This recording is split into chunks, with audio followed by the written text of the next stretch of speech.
Biazid est en état de choc. Ce père de famille a perdu sa femme dans le séisme. Il vient tout juste de retrouver l'un de ses fils, Ibrahim. Le jeune garçon d'1 an et demi a pu être localisé grâce à une vidéo postée sur les réseaux sociaux par cet homme. Nous avons trouvé cet enfant à l'hôpital d'Afrine. Il n'avait ni père ni mère, il était seul. Nous lui avons donné une banane. Vous ne pouvez pas imaginer à quel point il avait faim et soif. Nous l'avons filmé et avons publié la vidéo sur les réseaux sociaux et avons demandé si quelqu'un le connaissait.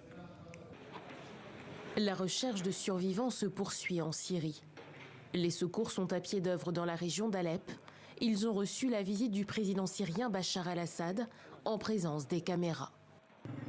À Jablé, sur la côte, des hommes issus de la défense civile libanaise se sont joints aux secouristes syriens.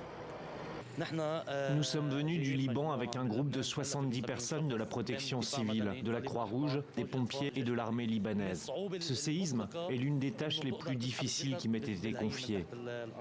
Le séisme a frappé lundi le nord syrien, une zone isolée dans ce pays toujours en guerre. Un premier convoi d'aide de l'ONU a pu être acheminé au poste frontière de Bab al-Awa, le seul point de passage dans une zone aux mains des forces rebelles. Nous devons faire tout ce qui est en notre pouvoir pour nous assurer qu'il n'y a aucun obstacle qui pourrait retarder le soutien vital nécessaire en Syrie. Les pays voisins se mobilisent aussi.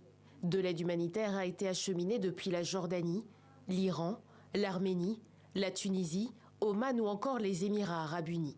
De son côté, le directeur général de l'Organisation mondiale de la santé a annoncé être en route pour la Syrie.